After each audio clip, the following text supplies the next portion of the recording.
Joining us is President of the Fire Services Association, 2nd Division, Mr. Keone Guy. Pleasant good evening to you, Mr. Guy. Good afternoon, Mikee, and good afternoon to all of your viewers as well. Thank you. Interesting statement to the media. At this time, according to this media release, at this time, 6 out of the 11 fire stations in the Northern Division are unable to respond to fires due to the unavailability of firefighting capable appliances.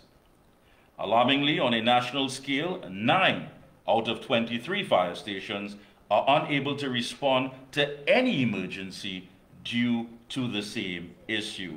When this was sent out, comrade,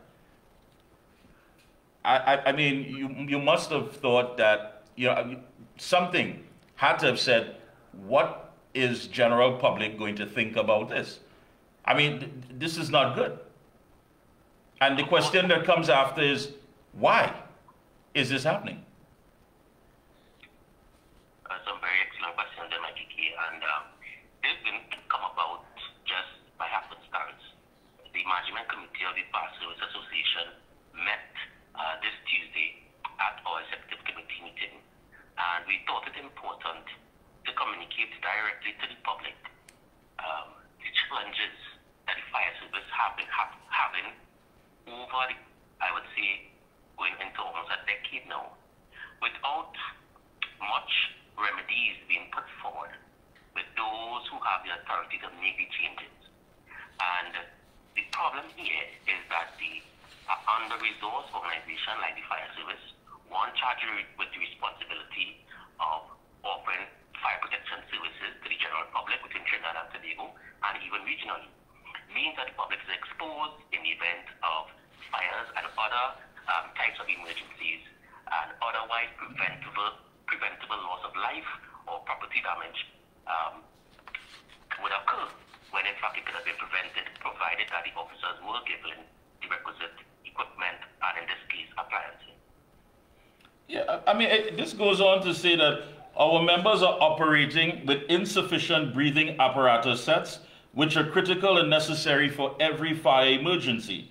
Additionally, there are critical shortages in hydraulic rescue tools, commonly known as the jaws of life, portable pumps, and generators for stations, with 70% of our stations lacking emergency power. Moreover, now this is where it gets even more interesting, there's a disturbing lack of personal protective equipment, including gloves and firefighting gear, which puts our officers at significant risk. I mean, basically, you are saying that firefighters responding to an emergency will not have, or most likely will not have, the proper gear to go out there and actually go about their business. This did not come about overnight, Mr. Guy. I mean, I remember, of course, you coming in, I was speaking to Comrade Ramkisoon. It was the same problems. We had issues with ladders that really and truly were not sturdy or they weren't of any value, as the case may be. Money spent there, and all these different reports. So this is not something that just simply happened overnight. How does one expect people to go about doing their jobs, risking their lives, putting their lives on the line, and don't even have the proper protective gear? Exactly, and that's a challenge for us, and that's the dilemma faced with fire officers throughout Trinidad and Tobago right now. We are forced into a position where we are now being asked to make a decision between our lives and our safety versus that of the public. Now, when we signed up for these jobs, we signed up understanding that there is an inherent risk. There's a possibility that we may not go home to our families. And there's a real risk that we have accepted. But we have accepted that with the understanding that the state, on the other end, will uphold their end of the bargain and provide to us the tools to do the job so that we can do it as safely as possible. So that all of our hierarchy of controls can be in place, so that we can go there feeling assured in the performance of our equipment, as well as ensuring that we have the right tools to do it and can do it safely. Without those assurances, it is extremely difficult to be a firefighter in Trinidad and Tobago. And I see this at no other time than now have fire officers, have the lives of fire officers been at greater risk of injury, of death, and of long-term serious debilitating effects as a result of the decisions or the indecisions of the present decision makers. You hinted to it, and my predecessor spoke to these things many years ago. So the concerns we're raising right now are not indeed new, right? They've been highlighted in the past. But what is different now is the scale and severity of the situation. The level of equipment shortages, especially when we talk about appliances, it has reached an unprecedented level, and I don't see that lightly. Now it's not just a situation where we have one or two stations that are without appliances or inoperable. It's a circumstance right now, the circumstance of the situation right now is that entire regions within Trinidad and Tobago are being left unprotected and vulnerable without such a critical emergency response capability. And we believe that to be absolutely negligent. For the length of time the association has been doing its job and using the formal channels of communication to send that message both to the leadership within the fire service and within the Ministry of National Security, well, we believe ultimately the blame lies and no action has been taken, at least under this administration. We say that has the right to negligence. Negligence that has resulted in a number of our officers being injured in circumstances which could have been completely avoidable. But yet, here we are. Yeah, and of course, there seems to be a deafening silence from the Ministry of National Security as well as the Fire Service Administration. So it makes us wonder as citizens, what kind of individuals would have no issue sending people out there to do a job that most likely, God forbid, if anything happens to them, basically it was, I don't understand. I mean, how can you feel sending someone out there knowing that they're not fully protected, they don't have the full gear, to go out there and do a job, put their life on the line, risk their life, and God forbid the chances of them returning home to their family is somewhat slim? Why is the Minister of National Security not weighing in on this? Can't see exactly why the minister has not yet publicly responded or effectively responded to this, right? And I'm just not talking about some rhetoric, right? We are absolutely fed up of that. And these words I'm communicating here are the words of fire officers. They're fed up with the rhetoric of the Minister of National Security. What they want to see is real change. And we are realists and we understand what it will take and the time involved in seeing a true turnaround within the fire service. You need to understand that a firefighting appliance is not something that we could go on the market and pick up tomorrow and deliver. These are things that take approximately 18 months to custom build and deliver. So if today we are not seriously talking about supplying the fire service with at least 10 to 15 new appliances, a year and a half from now, or 2 years from now, 3 years from now, we will remain in these same conditions, right? So the silence in the Ministry of National Security, I would say, has been deafening and persistent, despite the many calls, again, from us, despite us using the formal and informal channels of communication. And it's now deteriorated to a point where we believe that the safety of the public and the safety of our fire officers are in tremendous jeopardy. And that's why we've made these statements. That is why we held that press conference that we did earlier this year on April the 4th, and today again, making it publicly known that this is the situation, and if decisive action is not taken to ensure that these problems are ameliorated, we will not see much turnaround for many years to come. The fire service is on brink of collapse. And as it stands now in some parts of the Northern Division, is it that if citizens are in need of your service, in case of emergency, of a fire, is it that we expect to be told, listen, there's nothing we can do for you, we can't come out there, we simply cannot respond to this emergency? No, you would hear oftentimes the chief officer and others from our public relations department for the fire service speak about these coverage plans that they are putting in place. And what they mean, if we would understand, or for those of us who know the geography of Trinidad well, or even just in Western Peninsula, for the Western Peninsula, the whole of the Martin area and so on, Chagaramas, that has an industrial estate, we have 2 fire stations to cover that area, which in our belief is inadequate as it is. Presently, those stations do not have firefighting appliances. That is the Chagaramas Fire Station and the Four Roads Fire Station. Further down to Woodbrook, who may then lend them support, also does not have an appliance.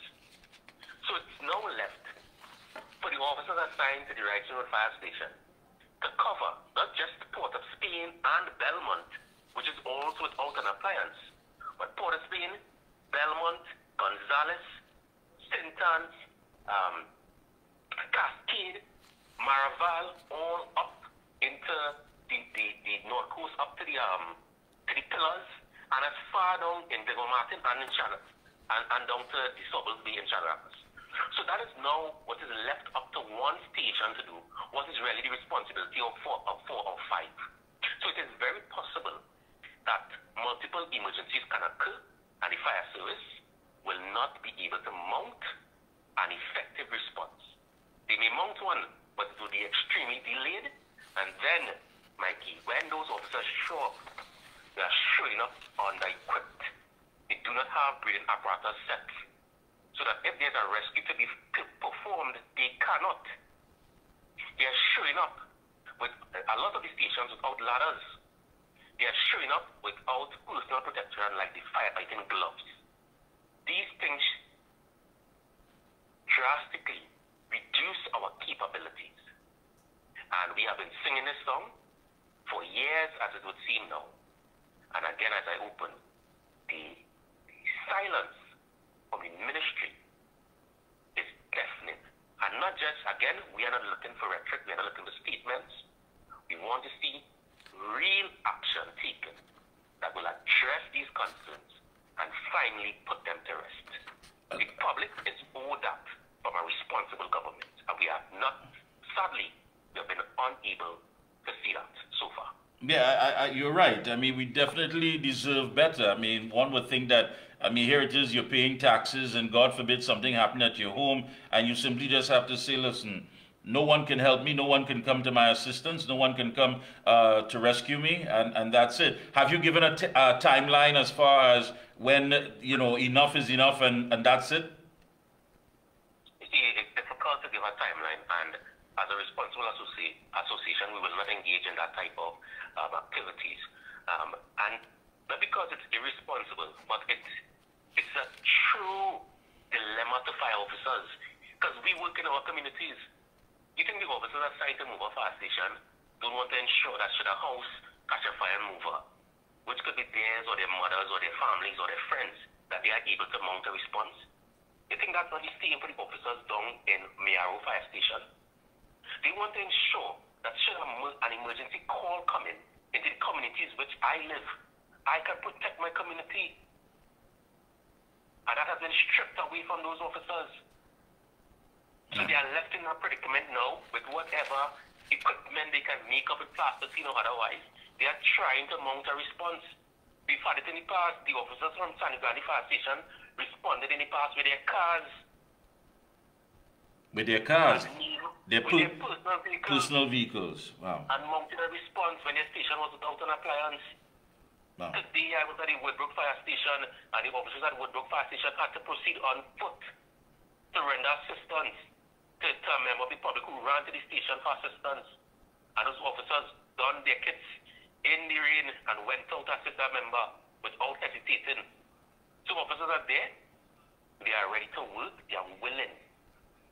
Right? And in fact, that's why we have seen a high number of officers being injured this year, even more so in the past, with almost 20 of them being either hospitalized or treated for smoke inhalation.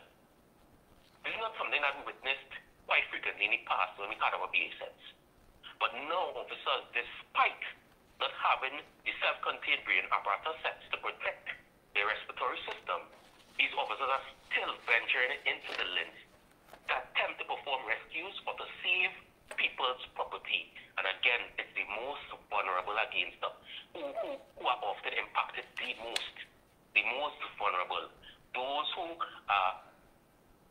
often times their homes are not insured, their time and built it up on some land that was given to them by their mom or their grandparents.